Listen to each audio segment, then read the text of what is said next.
Et si je vous dis que la WWE vient de poser les bases d'une nouvelle ère? Salut tout le monde et bienvenue sur What Catch.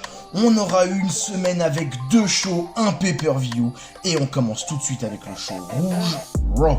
Un show simple, efficace et je lui mets la note de 4 sur 5. On aura eu Jacob Fatu qui aura littéralement choqué tout le monde, il aura détruit le Tribal Chief et Fatu s'impose clairement comme une menace. Et il s'impose aussi comme une star montante. Et il n'est pas le seul, car Bron Breakker lui aussi va s'imposer comme une machine incontrôlable. Nos 2 superstars s'imposent comme les futures stars de la WWE. Pour ma part, pour vous, je ne sais pas ce que vous en pensez. Dites-le moi en commentaire si nous sommes d'accord ou non. Je serai ravi de connaître vos avis. Côté des matchs, on aura le match Penta J-Von Evans contre Rusev et Ethan Page qui aura été un super match, bien rythmé avec beaucoup d'énergie. Et bien sûr, J-Von Evans continue d'être une révélation. On aura Oba Femi face à Otis, encore une fois grosse domination de Oba Femi, même si je trouve que Otis n'a pas été ridicule et je ne vais pas vous mentir, et bien moi j'ai un petit faible pour ce Otis, j'aime bien ce catcheur. Mais bien pour Raw, le show nous aura donné du début jusqu'à la fin une sensation de danger, donc entre Bron Breakker qui s'attaque à Seth Rollins ou Jacob Fatu qui s'attaque à Roman Reigns. Je l'ai donc trouvé super intéressant et j'ai bien aimé Raw. Mais tout n'a pas été parfait pour la WWE car SmackDown a divisé les réactions. Je mets la note de 3 sur 5 pour ce show bleu et pourtant il démarre bien. On a Jacob Fatu face aux Usos, on a l'énorme tension entre Cody Rhodes et Gunther ou encore on a le retour de Jade Cargill. Et on a un match qui est plutôt pas mal entre Royce Kiss et Tama Tonga. Il est fort probable même que Royce Kiss devienne lui aussi un des visages de SmackDown, lui aussi je trouve qu'il est en train de monter en puissance et pourquoi pas même un visage de la WWE.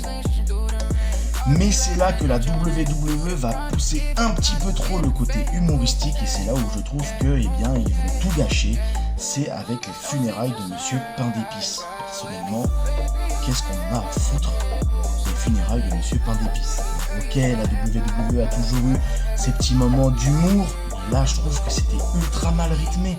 Ça a cassé le rythme des rivalités avant Backlash et je trouve que c'est dommage quoi. Ça a perdu un petit peu de sens et ça, comme je l'ai dit, ça a cassé le rythme des rivalités qui étaient en train d'augmenter, qu'on a vu au début, Jacob Fatu avec les Usos ou ce qui s'est passé avec Royce Kiss, Solo Sikoa. Je trouve que c'est un petit peu cassé parce que du coup on avait un côté sérieux et un côté humour et ils ont pas su bien gérer ce rythme et je trouve ça vraiment dommage. Mais attention, je parlais de Backlash et Backlash aura été incroyable. Je sais pas ce que vous en avez pensé de Backlash, dites-le moi en commentaire si vous avez bien aimé ou non. Mais moi personnellement, je lui mets la note de 8 sur 10. Ce pay-per-view pour moi il aurait été meilleur que WrestleMania 42, surtout la partie 1. Je vous rappelle que pour moi WrestleMania 42 c'est un désastre, ni fait ni à faire. Dans la globalité, Backlash aurait été très bien rythmé, je trouve. Il y aurait eu peu de ralentissement et surtout, Backlash nous met direct dans le bain avec son premier match, Bron Breakker face à Seth Rollins. Et bien sûr, la victoire de Bron Breakker. On aurait eu un combat ultra violent, ultra rapide et très physique, même si Bron Breakker devrait arrêter avec sa prise sur la 3e corde, qu'il n'arrête pas de foirer. À chaque fois qu'il attend celle-là, il la rate. Bon. Il l'a retenté après, il a réussi, mais il va falloir qu'il commence à se poser les bonnes questions. Et je trouve que malgré tout ça, il est prêt pour être l'une des superstars des main events permanents. Vous pouvez le voir souvent dans les main events car aujourd'hui il fait partie des étoiles montantes. On aura eu le match entre Io Sky et Asuka et ça aurait été un match avec beaucoup d'intensité et beaucoup d'émotion. Ils nous auront donné une très belle histoire dans le ring. Mais moi j'aimerais savoir, dites-moi en commentaire si cette histoire n'aurait-elle pas été mieux avec Kairi Sane si elle n'avait pas été renvoyée. On aura eu le match pour le titre des États-Unis où Trish Williams conserve donc son titre. Ce n'a pas été le match le plus spectaculaire, mais il continue de donner de la crédibilité à Trish Williams en tant que champion US. Et enfin le main event, Roman Reigns contre Jacob Fatu, victoire de Roman Reigns, et même si le Tribal Chief sort victorieux, le vrai vainqueur c'est Jacob Fatu. Énorme match entre les deux catcheurs, très intense. Après ce match, je pense que comme pour Bron Breakker, et bien Jacob Fatu monte en puissance et va devenir lui aussi une des grosses têtes de la compagnie de la WWE. Mais Backlash n'aura pas été parfait jusqu'au bout.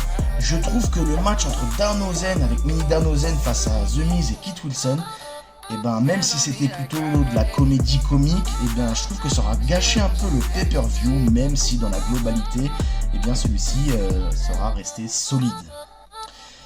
Une nouvelle génération prend petit à petit le contrôle avec Bron Breakker, Jacob Fatu, encore Oba Femi, ou bien l'arrivée de nombreuses stars NXT dans les branches principales.